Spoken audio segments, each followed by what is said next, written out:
going to be, it's literally like an atom bomb. Because the truth, my friends, is that the election system in India is already dead. इनका काम ही फटना है, इनका काम ही फटना है और कोई काम ही नहीं है। लोकतंत्र में विश्वास ही नहीं करते हैं, तभी ये ऐसी बातें, ये कैसी भाषा है आप सोचिए। সামনেই বিহারে বিধানসভা ভোট, তার আগে বিশেষ নিবিড় সমীক্ষায় 65 লক্ষ ভুয়ো ভোটারের নাম বাদ দিয়েছে নির্বাচন কমিশন। আর ঠিক এই পরিস্থিতিতে দাঁড়িয়ে রাহুল গান্ধী বলছেন তার কাছে অ্যাটম বোমা রয়েছে। কি সেই অ্যাটম বোমা? বলছি, আগে আনন্দবাজার.com এর ইউটিউব চ্যানেল ফলো করে নিন। বোমা, যার বিস্ফোরণে নাকি টলে যাবে নির্বাচন কমিশন। कि इलेक्शन कमीशन वोट चोरी में इन्वॉल्व है, और मैं लाइटली नहीं बोल रहा हूँ, मैं 100% प्रूफ के साथ बोल रहा हूँ, ठीक है। और आप सबको पता लग जाएगा, जैसे ही हमने ये रिलीज किया पूरे देश को पता लग जाएगा कि इलेक्शन कमीशन वोटर चोरी करा रहा है।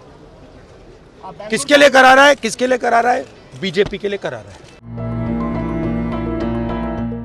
বিহারে গণহারে ভোটারের নাম বাদ পড়লে প্রয়োজনে হস্তক্ষেপ করতে বাধ্য হবে, জানিয়েছে সুপ্রিম কোর্ট। নির্বাচন কমিশন ইতিমধ্যেই কাদের নাম কেন বাদ পড়েছে তা সামনে এনেছে। রাহুলের দাবি, এর আগেও ভোটার তালিকায় কারচুপি হয়েছে, আর তা সম্ভব হয়েছে কমিশনের মদতেই। मध्य प्रदेश में सस्पिशन था, लोकसभा में सस्पिशन था, महाराष्ट्र में वो थोड़ा आगे गया, स्टेट लेवल पे हमें लगा कि यहाँ पे चोरी हुई है। वोटर एडिशन हुआ था, 1 करोड़ वोटर्स ऐड हुए थे। फिर हम थोड़ा डिटेल में गए, हमने कहा देखो अब इलेक्शन कमीशन तो मदद नहीं कर रहा है, तो थोड़ी ग्रैन्युलैरिटी में जाना है, गहराई में जाना है।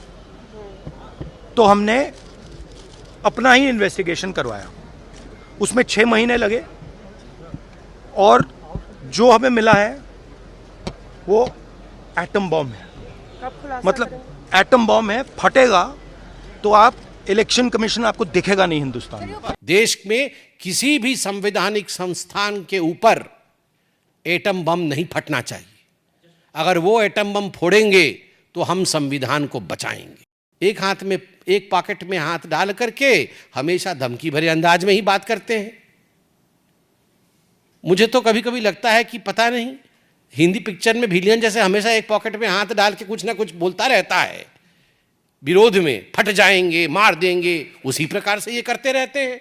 ये अच्छी बात नहीं, लोकतंत्र में ये एक नेता को शोभा नहीं देता, और खास करके जब आप एलओपी हैं तो सभ्य भाषा का प्रयोग करना चाहिए। ये बम जैसे फटना राहुल गांधी जी को शोभा नहीं देता। आप शीतल जल की तरह बहिए, बम की तरह मत फटिए। ভোটার তালিকায় কারচুপির প্রশ্নে অন্যান্য বিরোধী দলও কি সমর্থন করবে রাহুলকে? महाराष्ट्र में हमने ये वोट चोरी देखी है, हमारा अनुभव बहुत बड़ा है इस मामले में। इस राज्य की जो सरकार अब आई है फडणवीस की, वो वोट चोरी कर कर आई है ना, और क्या है उसमें। ये हरियाणा में हुआ, अब ये बिहार में करने जा रहे हैं, तो राहुल गांधी डटकर खड़े हैं और हम उनके साथ हैं। কমিশনের নিবিড় সমীক্ষা বনাম কংগ্রেসের নিজস্ব তদন্ত, তথ্যের পাল্টা তথ্য, নথির পাল্টা নথি। বোমা ফাটার আগে এ যেন অনেকটা দাঁতে নখ কাটার মতো থমথমে মুহূর্ত।